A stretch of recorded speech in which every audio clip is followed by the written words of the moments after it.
Hola, buenos días. Mi nombre es Sara Pérez. Como sabéis, soy la directora de la Fundación Lidera.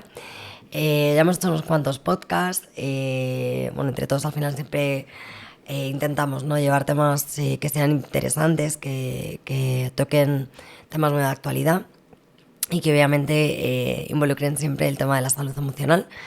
Hoy tenemos la suerte, pues de contar con dos psicooncólogas que han llevado diferentes casos y que cooperan con asociaciones, perdón. Pues tenemos a Ana Ceballos, ¿vale?, que es psicooncóloga. Tenemos a Blanca, que también es psicooncóloga. Y por otro lado, pues para mí una de las figuras más importantes hoy es la de Joana. Joana es paciente. Estábamos hablando ahora antes de comenzar que gracias a Dios está en remisión y pues es una superviviente. Y para mí, te tengo que dar las gracias porque nos acompañes hoy y nos cuentes un poco, pues tu historia de primera mano, que al final yo creo que también cuando lo escuchas, ¿no?, de parte de otra persona que lo ha vivido, cuando te encuentras en medio del proceso, creo que es algo que te impulsa, que te empuja y que te ayuda, ¿no? Y pues si queréis, como hemos empezado así al revés, si quieres, Joana, empiezas tú. Cuéntanos un poco, ¿no?, antes de todo el tema de la enfermedad, ¿no?, a qué te dedicabas, y como te digo, tú estás en tu casa, o sea que... Muchas gracias. Nada, agradeceros a vosotros el darme esta oportunidad de contar un poco mi experiencia. Y nada, yo tenía una vida normal. Yo trabajo en una farmacia, soy técnico en farmacia.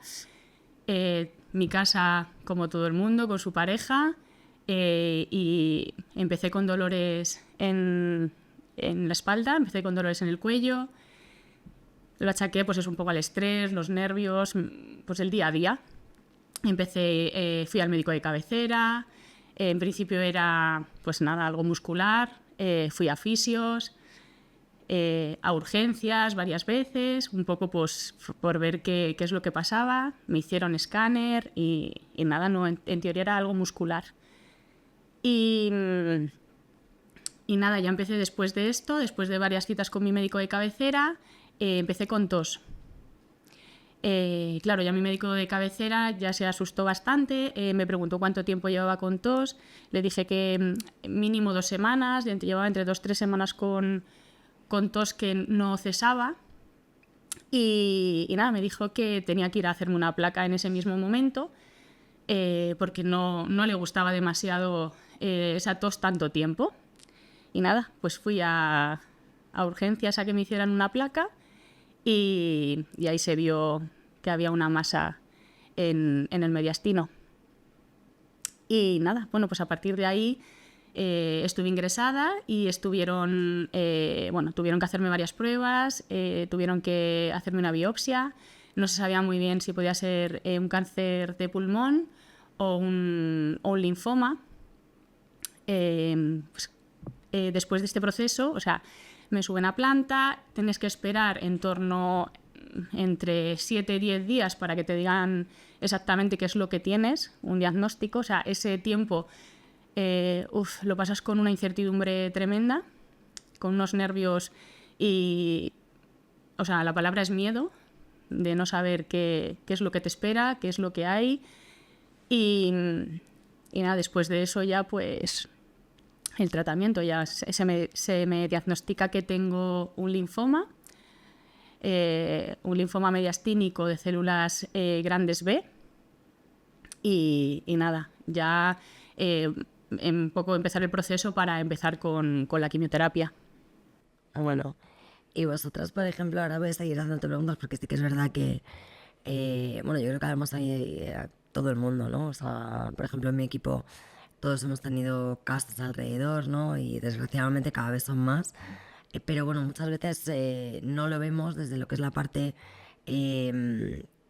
pues cuando te lo detectan, cuál es el tratamiento, ¿no? Y luego, ¿qué parcelas, no? Una vez que estás allí ingresado, cuando eh, te van diciendo, ¿no?, los siguientes pasos, pues qué apoyos podéis tener vosotras, por ejemplo, ¿no?, que habéis estado en planta y que habéis podido dar apoyo a sus pacientes y a sus familiares. Y luego vosotros, ¿no? ¿Cómo recibís esa parte también? O sea, una vez que estás allí en tu habitación, bueno, pues cuando viene alguien y cómo podéis acogerlo, esa ayuda. Pues bueno, efectivamente, como muy bien has descrito, Joana, ¿no? Ese momento del diagnóstico es un momento muy intenso, porque de repente hay una necesidad de poner nombre a lo que me está pasando y a la vez hay un no querer poner ese nombre por todo lo que uno asocia, ¿no? Tiene miedo, como tú has dicho, hay mucha incertidumbre, hay mucha sensación de falta de control, de querer que el tiempo pase muy rápido y a la vez que no pase, de querer empezar un tratamiento que uno ya imagina cuál va a ser, ¿no? Y ahí influye mucho el esquema, ¿no? La expectativa que tú tengas del qué significa para ti el cáncer, esa escena que tú estás intentando anticipar como para estar más preparado y que no, por mucho que imagines, al final no sabes a lo que te estás enfrentando, ¿no?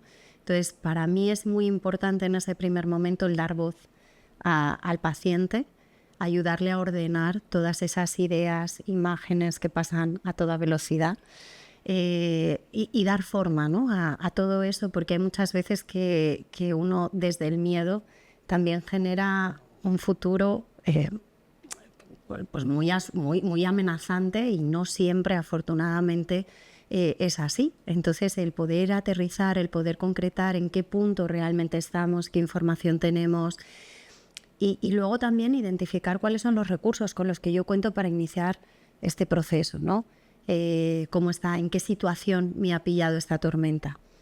Si tengo un apoyo familiar, cómo lo está viviendo la familia, ¿no? Ayudar a que la familia, los amigos, que son muy importantes, pero también situarles en aquello que a mí me ayude a mantener la calma para poder afrontar lo que va a venir, ¿no? Es verdad que a veces desde el cariño y desde el querer cuidar, venga, no te preocupes, que todo va a ir muy bien, venga, tienes que estar fuerte, tienes que estar animado, ¿no? Y esas palabras, pues muchas veces al paciente pues es como una bofetada, ¿no? Es como negar lo que me está pasando, es intentar relativizar. Al final tú sabes que tienes que estar bien, si tú lo intentas, pero no todos los días puedes estar bien. Bueno, y es que al final uno está como puede o como le sale, ¿no? Y bastante, ¿no? Yo muchas veces a los pacientes les digo esto de, mira, lo que tú puedes hacer, ya lo estás haciendo, que es dejarte hacer, ¿no? Entre comillas, es confiar en ese equipo, es preguntar y lo demás ya vendrá. O sea, si estás animado y estás contento, pues va a ser mucho más llevadero todo esto, ¿no? Va a ser como un impulso. Sí. Pero no te preocupes ahora de eso, ¿no? Vamos a pensar un poco en cuál es la realidad a la que te vas a enfrentar, desde dónde, cuál es el punto de partida, qué cosas necesitas organizar para quitarte peso y poder poner el foco precisamente en tu tratamiento, en el proceso que vas a iniciar. Yo, fíjate, a eso también le añadiría el impacto que ha tenido en la manera en la que se ha comunicado ese diagnóstico. Porque, por ejemplo, en el caso que comentabas, Joana, tú ibas porque había también algo, algunos dolores o unas molestias que te estaban indicando que había algo que no iba bien, ¿no? Que querías chequear y además había síntomas que se iban añadiendo, ¿no? En el tiempo. Sí, además es que yo ya llevo bastantes meses con dolor. Yo ya tenía un bracito inflamado, tenía otra coloración. Yo ya iba, o sea, yo sabía que algo no estaba bien. Yo no me encontraba bien, estaba súper cansada, o sea, ya tenía muchos síntomas que algo en mí decía que algo pasaba, pero no daban con ello. Y he ido a varios hospitales, o sea, pero nadie cayó en hacerme una placa. Claro, hay algo muy importante que estás diciendo, ¿no? Esa frustración que se vive cuando yo estoy identificando que algo pasa y no están dando con ello, ¿no? Y luego, de la misma manera también, porque nos ha llegado a consulta el caso de he ido a una revisión del trabajo o he ido a una revisión médica y me he encontrado con que algunas pruebas no han ido como esperaban, ¿no? Entonces, yo creo que también es muy importante también aterrizar cuál ha sido ese momento de, o sea, cómo hemos llegado a este diagnóstico, cómo ha sido el impacto de repente, en qué situación, en qué momento vital, como bien decía también Blanca, y luego también cómo me lo han comunicado, ¿no? Porque eso también hay veces que influye mucho en la hora de aterrizar esa noticia, en cómo gestionarlo, en cómo me han explicado y me han orientado en la información, en los pasos a dar y en qué información voy teniendo, ¿no? A ver, yo es verdad que fue todo un poco surrealista. Yo iba de camino... Por eso es que creo que es muy importante, claro. Es que suele serlo, ¿no? Entonces, yo iba de camino al trabajo, iba en mi coche conduciendo de camino al trabajo y me llama mi médico de cabecera y me dice, Joana, ya tenemos los resultados de la placa y tienes que irte al hospital. O sea, date la vuelta. Ella sabía que yo estaba de camino al trabajo. Me dice, date la vuelta, que tienes que irte ahora mismo al hospital. Vete al hospital de Fuenlabrada, porque en este caso a mí es el hospital que me lleva. Tienes que irte ahora mismo al hospital de Fuenlabrada. Yo ya he hablado con los médicos de allí. En cuanto llegues te van a ver. Dice, porque se ha visto una masa, pues eso, no es una neumonía, no es una bronquitis, hay una masa que hay que ver qué es. ¿Qué es? A ver, en ese momento yo cuelgo el teléfono y claro, a ver, no os voy a mentir, en ese momento me pongo a llorar y se me pasan 1000 cosas por la cabeza. A ver, te dicen eso, a ver, yo no soy experta, pero trabajo en una farmacia y ves muchos casos. Y cuando dicen hay una masa, no es esto y no es lo otro, o sea, más o menos te puedes hacer una idea. Entonces yo llegué al hospital, bueno, súper nerviosa, sin saber muy bien qué es lo que me esperaba. Y, a ver, la verdad es que se portaron conmigo muy bien, hablaron muy tranquilamente conmigo, me sentaron, que estuviera tranquila, que si necesitaba algo para estar más tranquila. Que muy bien. Lo que pasa es que, a ver, en ese momento no eres tú, estás como en una nube. Estás en una nube, ¿no? Eso Entiendo que tú, pues, tu cabeza es capaz de asimilar toda esa información y sobre todo el problema que este tipo de situaciones, y no digo solamente este tipo de situaciones, al final el ser humano necesita comprender. Eso es. Y claro, o sea, bajar todo eso a tierra y comprender, o sea, es como si estuvieras fuera de ti y te vienen, o sea, palabras que tú te estás diciendo en ese momento, pero es incapaz de poner en su sitio y imagino que esa gestión viene después. Claro, yo en ese momento como que no asimilaba, o sea, me estaban hablando y era como entraba por un oído, salía por otro, era como mucha información que yo en ese momento no asimilé ni sabía, claro, o sea, tampoco en ese momento te pones a pensar más allá. O sea, me dijeron, lo mejor es que te quedes aquí, ingresada en el hospital y vayamos haciendo las pruebas para ver realmente lo que es. Se ve la zona donde está, yo lo tenía justo en el mediastino, se ve la zona, pero no sabemos si está afectado pulmón, si es un linfoma, no sabemos muy bien qué es lo que es. Hay que hacer una biopsia y ponerle nombre. Fíjate, a mí en esos momentos es verdad que afortunadamente contamos con profesionales sanitarios magníficos, ¿no? Y en España la medicina funciona muy bien y activan un protocolo muy rápido, todo lo rápido que se puede. Pero claro, es verdad que ¿no? Ellos ponen el foco en curarte y en poner en marcha, ponerle nombre y apellido, y tú vas a otro ritmo y tú no estás acostumbrado a ese lenguaje, no estás acostumbrado a esas pruebas, no estás acostumbrado a ese entorno. Entonces, claro, tú llegas allí, ellos sí que te transmiten mucho control, ¿no? Y mucho, no te preocupes, esto es un equipo, pero claro, tranquila. Bueno, tranquila, ¿cómo de tranquila puedo estar en esto o qué significa todo esto que me estás contando? Entonces, muchas veces sí que nos encontramos con el paciente ha pasado esa primera consulta, le han explicado, le han planteado, ¿no? Cuál va a ser el recorrido a partir de ese momento, qué pruebas, si hay un ingreso, si no lo hay, si tiene que ir, si volver, cuándo, etcétera. Y cuando tú te sientas con el paciente un ratito después, cuéntame, ¿qué has entendido? ¿Qué te han contado? Y hay mucha dificultad para elaborar, ¿no? Para ser capaz de reconstruir qué es lo que está pasando. Y las personas pensamos muchas veces con palabras y con imágenes y necesitamos construir esa historia de lo que me está pasando, incluso para poder transmitírselo a esas figuras que se van a convertir en mis figuras de apoyo. Pero ¿qué les cuento? ¿Les asusto? ¿No les asusto? ¿No? Y uno es verdad que está como muy aturdido y a veces el paciente se siente tremendamente culpable porque es que soy tonto, es que no me he enterado.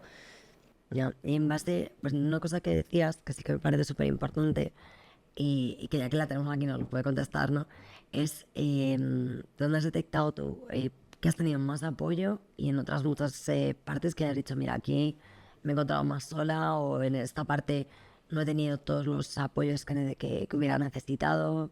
A ver, realmente yo siempre, ahora me he dado cuenta de lo afortunada que soy y que antes no lo valoraba. Y ahora me he dado cuenta de lo afortunada que soy sabiendo toda la gente que me quiere, amigos, la familia, sabes que siempre está ahí, pero como que me siento mucho más arropada. Creo que he descubierto y valoro mucho más toda la gente que tengo a mi alrededor porque me han apoyado muchísimo.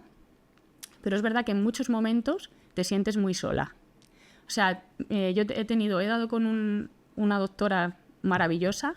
Gracias a ella, he aprendido un montón. Me ha hecho frenarme. Yo soy una persona súper nerviosa y me ha dicho, Joana, vamos a ir poco a poco. Ibas con piloto automático y ahora mismo la vida tiene que ir más despacio. Entonces, he estado muy arropada en ese aspecto, o sea, con mis familiares, mi médico, mi hematóloga, me ha ayudado muchísimo psicológicamente, porque, te soy sincera, yo no he tenido ayuda psicológica durante el proceso. A mí me ofrecieron que me viese un psicólogo, yo le dije que sí, subió, estuvo haciéndome unas preguntas y me dijo, mira, lo que te está pasando es totalmente normal, tienes que asimilarlo todo, pero es que todos los miedos, las dudas que tienes, esa incertidumbre, es algo que es normal, que nos pasa a todos en este momento. Y no volvió a venir a verme más, o sea, no volvió a verme más. O sea, que no has tenido tratamiento psicológico. Psicológico no. ¿Y crees, perdona, y crees que es una parte en la que todavía tenemos asignatura pendiente? Sí, personalmente creo que sí. Yo, pensándolo mucho, creo que hay, durante todo el proceso, o sea, desde que te detectan la enfermedad hasta que terminas, y después de terminar, creo que necesitas tener apoyo psicológico. Mucha gente dirá, no, si yo estoy bien, puedes estar bien, pero vas a estar bien hoy, mañana mal, pasado bien, 3 días mal. O sea, vas a tener muchos altos y bajos, aunque tengas, eso no quiere decir que no tengas a gente a tu alrededor que te quiera, que te escuche, que te apoye, pero es que ellos están viviendo lo mismo que tú. Sí, claro, ten en cuenta que esto es una de las cosas, y ahora te digo, perdón, que una de las cosas más importantes, yo creo que al final hay diferentes planos, que te acuerdas que cuando viniste por primera vez nosotros te contamos, ¿no? Un poco la necesidad que nosotros valorábamos, ¿no? Desde la fundación, es que al final hay 3 tipos de planos, que es el del paciente, evidentemente, el del cuidador, ¿no? Familiares, etcétera, y luego el de los propios sanitarios, ¿no? Cuánta gente, o sea, porque la gente ni siquiera se lo plantea, porque hay sanitarios que están meses con personas a las que le cogen mucho cariño y que, pues hay algunos que no superan la batalla y otros que sí, pero el día que se marchan igualmente a sus casas, para ellos dejan un hueco, ¿no? Y creo que todo eso muchas veces no lo tenemos suficientemente en cuenta y creo que nos queda todavía mucho camino, ¿no?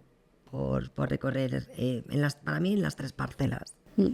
Vale, es que yo creo que con lo que estás diciendo, en el hecho de que sea normal que suceda, evidentemente afloran miedos, afloran preocupaciones. Yo creo que también es importante no dar por hecho qué preocupaciones y qué miedos, ¿no? Porque a lo mejor a mí me ha pasado muchas veces que lo que le preocupaba verdaderamente al paciente era el momento vital en el que estaba apareciendo ese diagnóstico y lo que implicaba a nivel familiar, ¿no? Entonces, estaban más preocupados sus familiares por el diagnóstico que la persona con lo que tenía que llevar a cabo en ese momento, ¿no?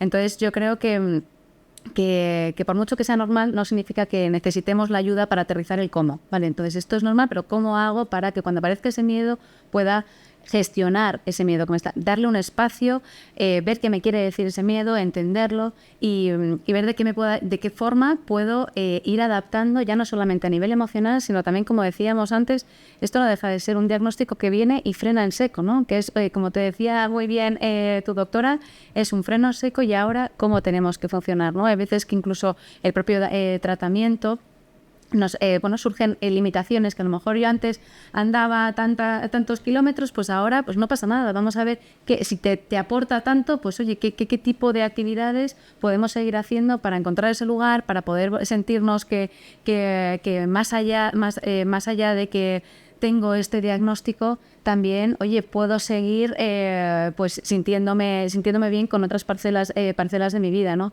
Y para poder encontrar eso, necesito poder entender qué emociones están aflorando en mí, qué está sucediendo y qué necesito en cada uno de los pasos que tú bien decías del proceso de la enfermedad, ¿no? Porque en cada momento surgen unos hitos, unas necesidades que si tenemos a alguien que nos ayuda y nos acompaña, ¿no? Pues mucho más fácil. O sea, eso no quita que la dificultad esté o que el malestar esté, pero al menos me siento con más estrategias y herramientas y sobre todo escuchado y con una permisión también de verbalizar lo que quiero verbalizar, ¿no? Muchas veces ponte bien, ¿no? Que esto me gustaría recuperarlo porque lo ha dicho antes muy bien Blanca, y dentro de que efectivamente has sentido este apoyo, ¿te ha pasado alguna vez que tú has querido decir es que tengo un mal día, es que hoy me encuentro que, o sea, no hay nada en concreto, no tengo que ir al médico, no hay esos nervios para ir al médico, pero no es mi día. Y que a lo mejor nos encontremos con un venga, que eres una campeona o que lo vas a hacer fenomenal, o que está todo bien, o que las cosas están saliendo, y a lo mejor lo que quieres decir ese día es dejarme en paz, ¿no? O dejarme mi espacio, o hablar de esa tristeza, o hablar de ese enfado por tener ese diagnóstico, ¿no? Pero poder hablar, ¿no? Y yo creo que muchas veces también el acompañar al familiar es muy importante para darle también herramientas de cómo estar. Porque muchas veces ese miedo, ¿no? Esas proyecciones que muchas veces hemos hablado, ¿no? Ese miedo de por decirle, hablemos de tu tristeza, voy a generar más tristeza. No, a lo mejor ahí estás facilitando que gestiones esa tristeza, que la verbalices y que también sepan tus familiares y tus amigos en qué punto estás, ¿no? Y cómo acompañarte. Dentro de todo esto, al final tenemos un problema dentro de esta sociedad, que es que no sabemos hablar de emoción y no sabemos tratar las emociones, pero ni las nuestras ni las del resto de las personas.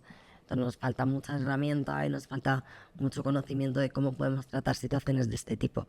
Y creo que dotar tanto a los pacientes como al familiar de este tipo de recursos es algo que tenemos que hacer y tenemos que ponernos a trabajar en ello. Sí. A ver, es verdad que, bueno, en mi proceso he pasado por todo tipo de emociones. Entonces, yo cuando me siento mal he aprendido a decir que estoy mal. O sea, yo tengo un mal día, yo lo digo, mira, tengo un día difícil. Hoy no me tengáis nada en cuenta, tengo un día difícil, ya está, tiene que pasar este día, mañana veremos cómo nos levantamos, pero hoy tengo un día difícil. Y poder decir, necesito esto, ¿no? Sí. Hoy necesito mimitos, hoy necesito que no me dejéis sola y me saquéis de paseo y me distraigáis hablándome del tema de actualidad de turno, y hoy necesito quedarme un rato a solas, ¿no? Porque en medio de todo esto yo escuchaba, ¿no? Y claro que uno tiene recursos, afortunadamente desde que nacemos vamos incorporando recursos a nuestra mochila para poder vivir y para poder afrontar el día a día. Y esto es algo más de nuestro día a día con reglas distintas. Pero en definitiva, claro que tenemos y contamos afortunadamente con muchos recursos en los que nos vamos a poder apoyar. Pero igualmente el validar esos recursos, ¿no? Y el entender también cómo está repercutiendo en las distintas facetas de la vida. O sea, la enfermedad oncológica o oncohematológica es una enfermedad que afecta a todas las áreas de la persona, a todas las áreas de la identidad, ¿no? Y entonces uno se plantea, ¿y ahora yo quién soy? Y es importante, ¿no? El tener un espacio donde yo me pueda mirar en un espejo con un profesional, donde pueda decir lo que quiera sin sentirme juzgado, ¿no? Donde pueda imaginar cómo quiero ser ahora en cada una de esas áreas, ¿no? ¿Qué huella va a dejar esta experiencia vital que estoy teniendo y cómo esto lo voy a hacer mío, ¿no? Porque en definitiva esto es algo que va a formar parte de tu historia y que por mucho que a mí no me guste y por mucho que sea doloroso, en definitiva, ¿qué papel protagonista, secundario quieres tener en todo este camino, ¿no? Y ahora yo tengo otra pregunta también, porque claro, hablamos de la parte del plano psicológico, que evidentemente pues ya sabemos, ¿no? que hay que empezar a trabajar más en ello y dotar pues de mayores recursos, pero luego creemos otra parte, bueno, que además ya está muy encima de la mesa, ¿no? La parte de cómo influye dentro del tratamiento las personas, ¿no? que practican algo de deporte, evidentemente, siempre vinculado a, pues dependiendo un poco del caso, de la dolencia, y llevado a un punto en el que tampoco nos haga, que nos lleve a un punto en el que no seamos capaces de manejar ese deporte, ¿no? Y luego el tema de la nutrición, que es otro de los puntos que yo creo que, evidentemente, cuando tú estás en tratamiento, pues muchísimas veces no te apetece comer, y creemos que esas dos parcelas juntas pueden marcar un antes y un después. Yo creo que es algo súper importante. O sea, yo es verdad que antes vivía acelerada, comía mal, o sea, rápidamente, me iba al trabajo, si no me iba, pues eso, todo el día para arriba y para abajo, sin comer bien, no miraba, o sea, simplemente no me nutría, solo me alimentaba. Y creo que es importantísimo nutrirse, o sea, necesitas el comer fruta, comer verdura, andar, ¿vale? Que, o sea, yo, por ejemplo, durante el tratamiento no he podido hacer ejercicio, pero al final estás tan débil que yo lo único que podía hacer es salir a andar. Pues salí a andar el tiempo que podía. Eso es ejercicio. Sí, pero me refiero a ejercicio, sí. O sea, hacía ejercicio. Además, que yo no soy una persona deportista. A mí me gusta salir a caminar. A ver, puedo hacer un poco de yoga, pero que no es algo que, ¿sabes? Que no me mato en el gimnasio, es a lo que me refiero. Entonces, yo salía a caminar y a mí me ha ayudado muchísimo. El caminar y el cambiar mi alimentación ha sido, creo que, súper importante. Fíjate, Joana, porque yo te escucho, ¿no? Y me siento muy identificada. Al final tenemos todos como ese esquema de lo que hay que hacer, ¿no? Y hay que comer bien, y hay que hacer ejercicio, y hay que cuidarse, pero muchas veces se queda un poco como en una etiqueta. ¿Qué significa hacer ejercicio? ¿Qué tipo de ejercicio? Pero mira, ¿de qué una cosa que te manera? está diciendo ella, que te dice, no, yo no hago ejercicio, salgo a andar. Claro, si haces ejercicio. Entonces, es que ahí está el problema, que no tenemos una buena cultura sobre lo que estamos haciendo bien y lo que estamos haciendo mal. Necesitamos un profesional que se siente con nosotros, que nos explique y que nos adapte ese requerimiento, digamos, general en este momento que yo estoy en unas circunstancias tan particulares. ¿Qué es lo que debo comer? ¿Cómo debo comer? Claro, ¿qué es lo que hacemos instintivamente? ¿Dónde buscamos referentes? Pues a veces en redes sociales, a veces lo que me dice un conocido, lo que yo he oído, y no, es que en realidad, pues igual que con las emociones, ¿no? El tienes que estar animado, sí, muy bien, pero ¿y cómo se está animado? ¿Y qué significa estar animado? ¿Estar animado significa tener un día malo? Pues sí. No es incompatible, ¿no? ¿Y qué significa alimentarse bien? Y a veces falta ese espacio y ese equipo, ¿no? De profesionales que puedan trabajar para que no tengas solo una visita, para que tengas más de una, ¿no? Y lo tengas a disposición y para que se dedique tiempo a estos factores que, además de impulsar los efectos del tratamiento, lo que nos van a reportar es una sensación de control y una sensación de bienestar, ¿no? En una época de mucha incertidumbre, de mucho miedo, el saber cómo me estoy cuidando, cómo estoy empujando yo también para conseguir ese objetivo, que en definitiva es estar bien.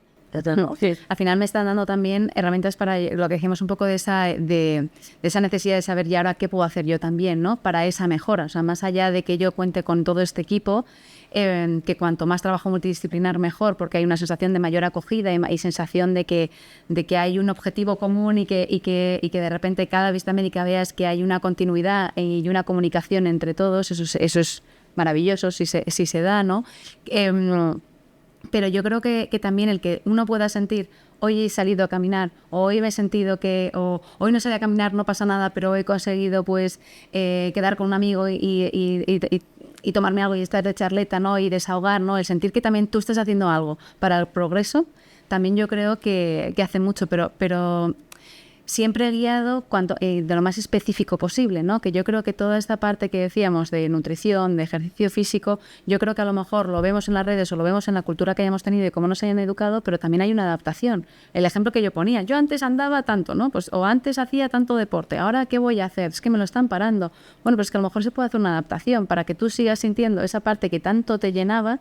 A lo mejor efectivamente hay un proceso también aceptar esa adaptación, por supuesto, pero también en el momento en el que ya lo hemos interiorizado y vemos que nos está haciendo tanto, incluso de la misma manera que nos lo aportaba en nuestra realidad anterior del diagnóstico, pues eso es una pieza importantísima, ¿no? O sea, que al final también el que sea específico y personalizado para lo que yo necesito, el momento vital en el que necesito y cómo estoy viviendo yo también todo esto, ¿no? O sea, si también estos profesionales también conocen de alguna forma el cómo estoy viviendo yo todo el proceso, pues también adaptarán. Y una cosa que, basta lo que dices, cada hospital al final tiene un poco su procedimiento, ¿no? Entonces al final no tenemos un método afín, para todo el mundo, sino que, bueno, pues dependiendo del centro en el que estemos, pues tendremos más de una cosa o menos de otra. Lo que yo no sé si tú en tu caso, en el hospital de Fuenlabrada, que fue el que te estuve tratando, tuviste la opción de tener lo que es un plan integral, donde, bueno, pues tuvieras psicólogo, nutricionista, que te ayudaran en la parte de fisio. No, en mi caso no. Es más, yo durante el tratamiento estaba ingresada en el hospital. Pensar que yo estaba conectada a una máquina 24 horas sobre 24 horas, yo me tiraba 6 días ingresada porque mi quimio eran 24 horas, entonces yo no podía salir de la habitación, La comida que te traen en el hospital, sinceramente no creo que sea la más adecuada para un proceso oncológico. A mí la comida me la traían de casa, porque no te apetece comer y lo que te traen no es nada apetitoso. Entonces, a eso le sumas que no sales de la habitación, o sea, tienes miedo, estás cansado, estás anclado a la medicación, entonces no ayuda a nada. Y luego cuando sales de esos días de ingreso, nadie te orienta, nadie te dice nada. ¿Y cómo buscas tú la opción de, por ejemplo, empezar a comer mejor o empezar, como dices tú, no nutrirte? A ver, porque yo tengo grandes amigas, estoy en el mundo, trabajo en una farmacia, tengo gente a mi alrededor acceso, ¿no? Tienes acceso a esos recursos. Eso es, en mi caso yo tengo la suerte de que puedo estar orientada por otras vías, pero en el hospital la verdad es que te dejan bastante perdido. Vale, en este caso vemos que nosotros una de las cosas, ¿no?, que queremos trabajar y bueno, pues ambas dos están dentro del programa que queremos hacer en la fundación. Al final yo creo que es dar un poco salida a estas pequeñas balsas, ¿no?, que encontramos, bueno, pues que van a la deriva, ¿no?, de que vemos un montón de gente que no tiene recursos, pues que en este caso tú a lo mejor dices, bueno, yo tengo conocimiento porque tengo acceso a, pero mucha gente no lo tiene.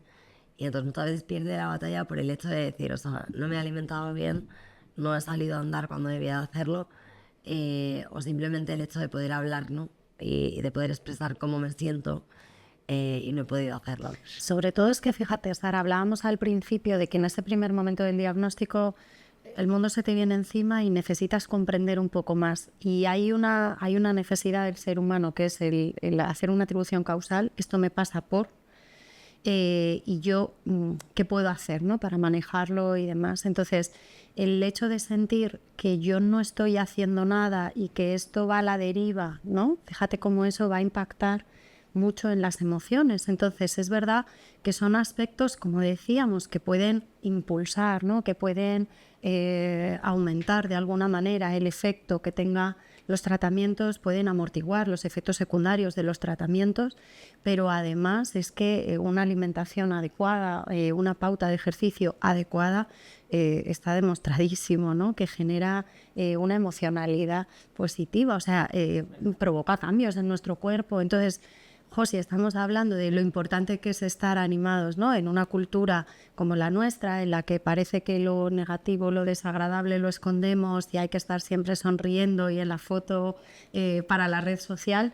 Qué importante que de alguna manera tengamos otras cosas que nos ayuden a sacar esa sonrisa, ¿no?, que en definitiva la sonrisa es lo de menos, que lo importante es que tú sientas que te ha tocado vivir algo no deseado, que eres capaz de convivir con ello y que además la huella que eso va a dejar en tu vida de alguna manera tiene una lectura que te enriquece, ¿no?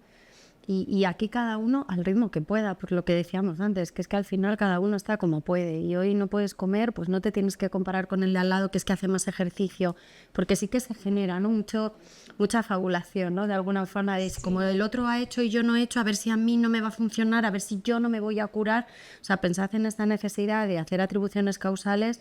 Si el tratamiento no me va bien, la culpa es mía, ¿no?, y entramos en ese esquema culpógeno que no nos está ayudando. Las emociones están ahí para ayudarnos, nos movilizan hacia la acción para cuidarnos. Que tenemos a día de hoy, ¿no?, el buscar siempre la comparativa, bueno, pues ahora mismo por temas de redes sociales, ver, bueno, pues alguien que ha salido de un proceso, a mí, qué bien, pues yo tengo que ser igual. O por ejemplo, tú ves a las madres, ¿no?, todas salen, pues eso, te acaban de dar a luz hoy y mañana están todas estupendas y dices, pues yo no, ¿no? Entonces, claro, al final tú te acabas comparando y siempre te pasa igual. Pero es que al final eso no te lleva... O sea, al final tienes que hacerlo por ti. O sea, no comparándote con nadie, y cada uno tiene que saber hasta dónde... Yo al principio salía a andar y a lo mejor no podía andar más de 10 minutos. Bueno, pues me tiré una semana andando solo 10 minutos. Había días que no podía salir, otros días que sí. Pues la semana siguiente intenté andar en vez de 10, 15. A lo mejor otra persona está andando directamente 20 minutos, pero es que yo no era capaz. Entonces tienes que saber también no forzarte, o sea, tener tus límites, ir avanzando poco a poco, porque todo llega, no quieras hacerlo tú en un día, porque al final vuelves atrás. Al final es escucharte y y aprender a convivir con el presente, ¿no? Que también hablando un poco de la sociedad y la tendencia que tenemos y un poco lo que describías, ¿no? De ese momento previo de ir a todo correr, de ir en piloto automático, ahora es parar y aprender a cómo estar en ese presente y al qué necesito en cada momento, ¿no? Y que también un poco, viendo un poco esa parte de sentido y de identidad dentro de este proceso, un poco una parte de autoconocimiento, ¿no? ¿Qué voy necesitando ahora? ¿Qué cosas me han funcionado antes y qué cosas ahora temporalmente las tengo que poner en pausa porque tengo que añadir otras en otro formato que me hagan bien y me permitan ir poco a poco avanzando? Porque el objetivo lo tengo claro. Ahora necesito aterrizar día a día qué puedo ir haciendo y a mi ritmo y escuchando lo que yo necesito, ¿no?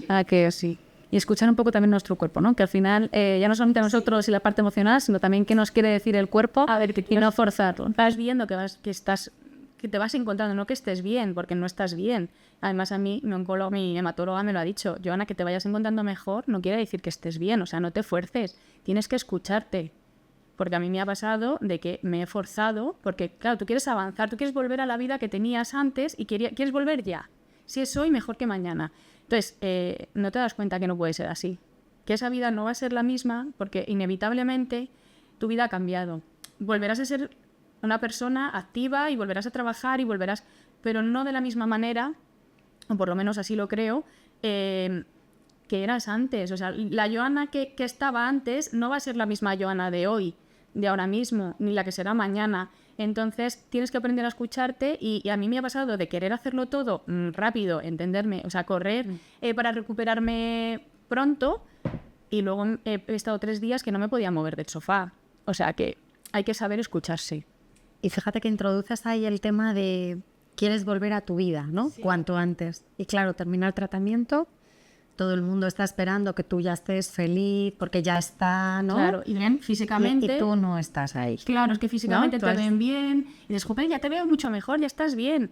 Y tú, sí, bueno, a ver, mejor que estaba estoy, no te voy a negar, a ver, claro, pero yo me levanto con dolores todavía, a mí me duelen las piernas, o sea, tienes todavía cosas que es que supongo que necesito más tiempo para recuperarme. Y después del tratamiento, perdón, ¿tú has podido, o sea, no has ido a terapia después del tratamiento tampoco? Estoy yendo, sí, ahora sí. Es que, claro, yo solicité hablar con un psicólogo después, porque ya no es durante el tratamiento. Yo durante el tratamiento, la verdad es que hablé con un psicólogo, me dijo que lo que me estaba pasando era normal, que si a mí no me limitaba, o sea, por ejemplo, me dice, ¿pero puedes dormir por la noche? Sí. ¿No te quita el sueño? No, a ver, es verdad que yo duermo por la noche. ¿Puedes comer? Sí, como. ¿No te quita el hambre esta sensación que estás viviendo ahora, estas emociones? Digo, no.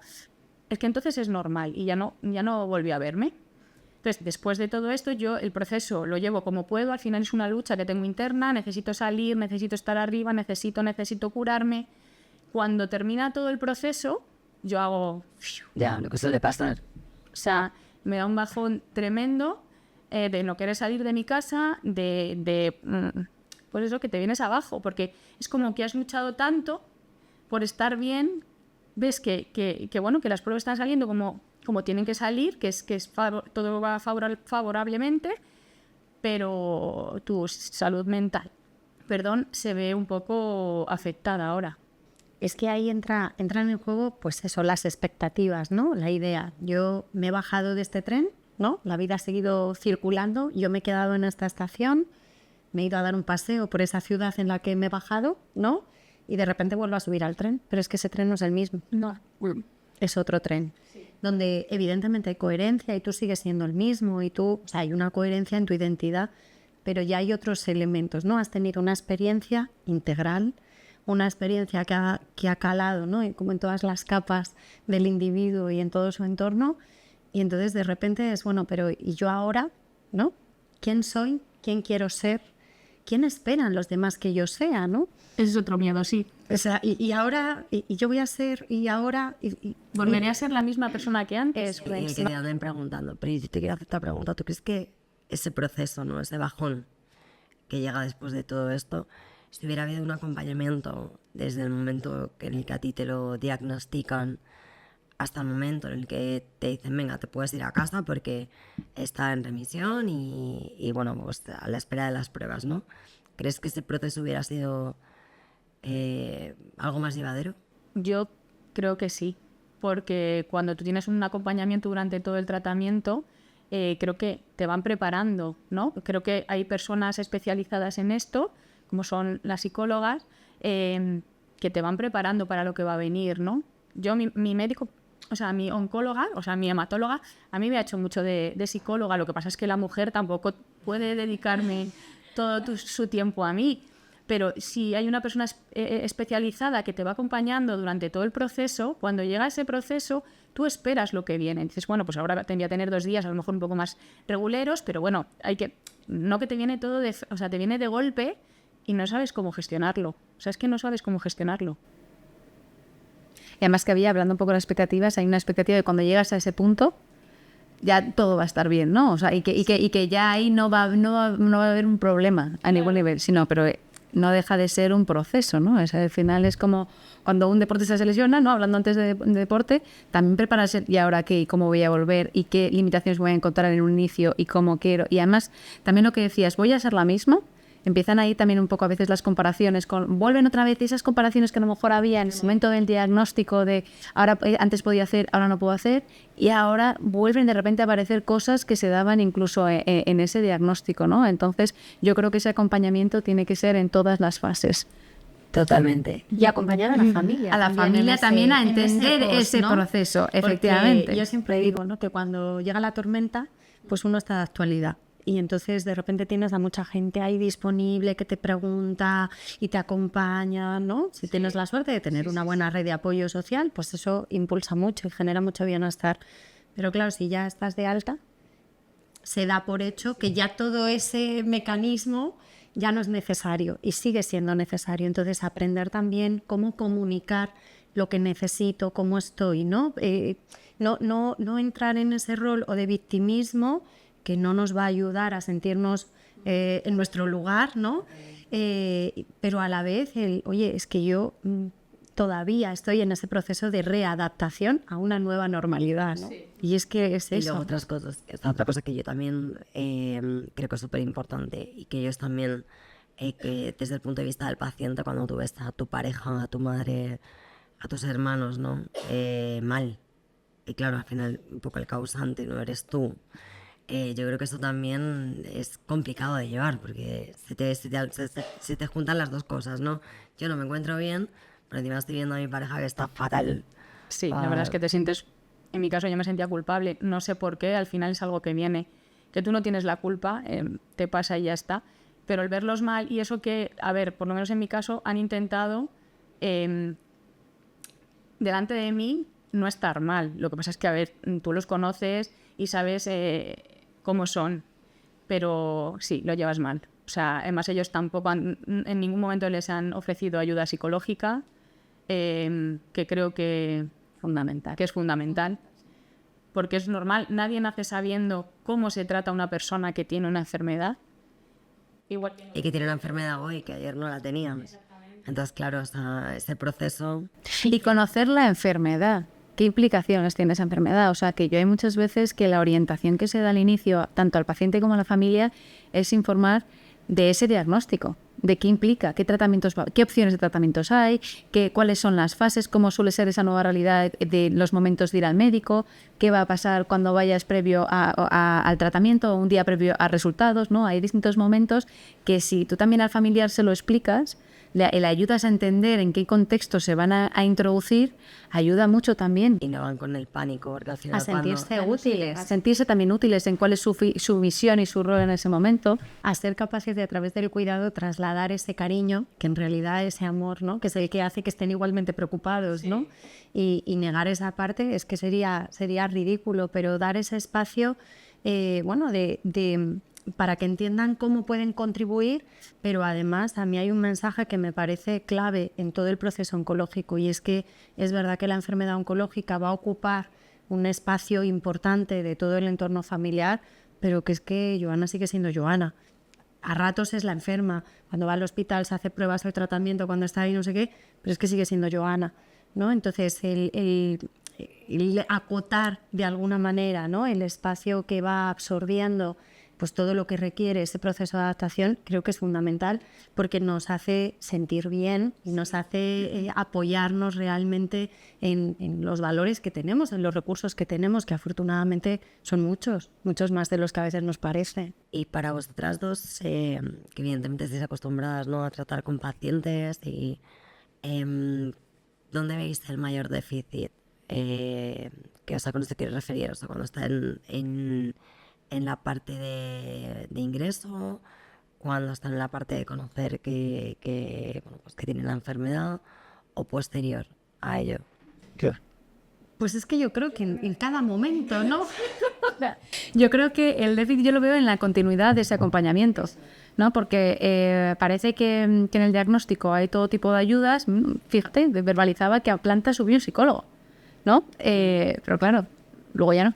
Entonces, yo creo que el déficit está en entender que el proceso implica un acompañamiento en cada una de esas etapas y que todas las etapas son igual de importantes porque pueden surgir cosas. Entonces, ya no solamente propias de la enfermedad o de la evolución de la enfermedad, sino también de la propia vida que experimenta la paciente, ¿no? Entonces, yo creo que la clave está, el déficit está en entender el proceso como una continuidad y de que hay que estar en todas las fases. Que no es y una hay cuestión de una charla. Ahí, clave, ¿no? Ahí, clave. Y luego también el que bueno, al final también te encontrarás con pacientes que de primeras no quieren saber nada de ti a nivel psicólogo, ¿no? Porque tienen que estar bien, tengo que estar bien para mi familia y quieren acceder cuanta menos información mejor, ¿no? Pero igualmente estoy disponible y va a llegar un momento que ese recurso verdaderamente lo necesiten o crean que lo necesita un familiar y acuden a ti. Pero es mostrar ese estar. No el propio enfermo, pero sí que a lo mejor la familia, ¿no? De que a lo mejor le están viendo que no es el mismo, de que se ha encerrado, de que... ¿Cómo ayudarle, no? ¿Y cómo le pueden ayudar? De que siempre te dan, ¿no? Cuando te dan el diagnóstico y te cuentan todo el proceso, pues siempre te dan ese teléfono. Si necesitas algo, puedes llamar, ¿no? Y afortunadamente cada vez en más sitios se proporciona esta vía de acceso rápido al personal sanitario, ¿no? Pues para saber si tengo que ir o no a urgencias, para saber si me tengo que tomar no sé qué pastilla o mejor la otra, para saber cuánto de normal es esto que estoy sintiendo o no. Pero de la misma manera el poder acceder a ese espacio, ¿no? De poder chequear, oye, ¿cómo va esto? Esto es normal y siendo normal, ¿con qué recursos? ¿No? Poder elaborar un poco esa narrativa de lo que me está pasando y cómo le estoy haciendo frente. Y yo creo que es necesario, además, una formación muy específica porque la ansiedad, la tristeza, pues es que al final son emociones básicas y todos lo sentimos, pero lo que aporta el contexto a esa experiencia emocional es muy importante, ¿no? Y las propias características del proceso oncológico con tratamientos que son muy invasivos por ese parón en seco en tu recorrido vital, en tus expectativas, en tu identidad, hace falta, ¿no? Que haya una formación de calidad, que los psicólogos que estamos en ese espacio seamos capaces de dar ese soporte, ¿no? Y lo planteabas antes tú, Sara, ¿no? Que los profesionales sanitarios también necesitan apoyo porque en definitiva se activan, ¿no? Hablábamos al principio, hay un diagnóstico y es, venga, corre, vamos a poner en marcha todo, que sea en el menor tiempo posible para dar una respuesta lo más eficaz posible. Pero en medio de ese corre, a nadie le gusta ver a alguien que está sufriendo, a alguien llorando. Claro, ¿no? Necesitas como una respuesta y para que sostener esa parte de eso. acompañamiento la hacen. Y eso también tiene un impacto en lo que tú decías. Luego se van a casa y hay con algunos pacientes que sí que han podido tener esa proximidad o ese acompañamiento más regular y bueno, pues remueve, ¿no? Y el poder también tener ese espacio para poder acudir y ir generando herramientas, ya no tanto para gestión emocional, sino también a la hora de comunicar y sentirse cómodos y con estrategias para comunicar determinadas cosas. Sí, pero te puedes encontrar, yo creo que también desde ese punto de vista y desde su día a día te puedes encontrar pacientes de todo tipo. Sí. Que también a ti pues llega un momento pues, que te puede tocar alguna fibra, porque bueno, habrá gente que sea muy simpática y muy agradable, pero hay gente que lo lleve fatal. Y bueno, pues... y que hay veces que la tristeza y el miedo pues se canalizan a través de la rabia, ¿no? Y entonces de repente ¿no? Pues tú estás intentando cuidar de la mejor manera posible al paciente y te llega un paciente que te está cuestionando, que no cumple las prescripciones que tú haces, que no sigue las recomendaciones. Entonces, Pero necesitamos ayuda del entender resto. qué está pasando. Entonces ahí es donde... Dar luz, ¿no? En todo este proceso, en qué es lo que nos pasa desde los dos lados de la mesa, pues creo que es fundamental. Igual que hablábamos del paciente y la familia, el profesional sanitario, igual que los psicólogos, ¿no? Que nos dedicamos a esto, pues entre nosotros una forma de autocuidado pues son las supervisiones, es la formación, es renovar de alguna manera esas estrategias que tienes, ¿no? Entonces es otro de los pilares sobre los que hablabas antes que nos parece fundamentales en realidad. Y todo eso son recursos y son profesionales. Y yo creo que al final, ya no solamente en el área oncológica, que ahora mismo tenemos aquí encima de la mesa, sino yo creo que al final en muchos departamentos, ¿no? Dentro de los hospitales hace falta integrar diferentes planes que se hagan específicamente un poco para cada uno de los casos. En este caso, los pacientes de oncología tienen unas dolencias muy específicas que hay que tratar porque bueno, pues al final están con un tratamiento muy complejo, están con la quimio, ¿no? Que al final no es otra cosa que matar todas las células, tanto las buenas como las sanas, o sea, las buenas como las malas, perdón, y todo esto tiene un proceso y no es lo mismo por lo que hablábamos, ¿no? Hace un ratito nosotros sobre pacientes de ELA, ¿no? Pues es una complejidad completamente diferente y hay que tratarlo de una forma diferente. Y yo creo que es aquí un poco donde podemos hacer hincapié, empezar a trabajar poner equipos a disposición y ayudar, ¿no? A que que gente como tú, que ha tenido la suerte de estar ahora mismo aquí con nosotros y que te podamos disfrutar, pero que no te quede la cosa de se podía haber hecho algo mejor y yo a día de hoy me podía sentir mejor, ¿no? O incluso más fuerte, o bueno, pues podía haber hecho más cosas e incluso ayudar a más gente. Y yo creo que es ahí un poco donde estamos todos. Yo no sé si queréis marcar, ¿no? Ciertos puntos que sí que me gustaría que dejéis encima de la mesa como posibles mejoras que podamos hacer y que quede, bueno, pues como ayuda para todo el mundo, ¿no? Bueno, pues venga, empiezo yo. Y yo, en primer lugar, agradecerte, Joana, la naturalidad con la que has contado tu experiencia, ¿no? Porque es verdad que se ha trabajado, ¿no? Para visibilizar esta realidad y el sufrimiento, ¿no? Que podemos experimentar cuando nos enfrentamos a un proceso de estas características. Pero a veces nos olvidamos de que cada uno también parte de su propia realidad, ¿no? Que esto nos toca en un momento determinado, ¿no? Y que es importante evitar las exigencias, los modelos rígidos, ¿no? De afrontamiento. Y yo tengo que hacerlo así, tengo que sonreír. Pues si yo soy una persona sonriente, pues me costará menos sonreír. Si nunca he sonreído, pues igual es una oportunidad para aprender o no. Quiero decir, ¿no? Que al final cada uno lo vive pues desde su sencillez y eso es lo importante, ¿no? Cada uno lo vive como puede. Y yo insisto, ¿no? En también un poco la idea que decía antes Ana, de la importancia de que haya profesionales formados que estén a disposición, ¿no? Que lo pongan fácil.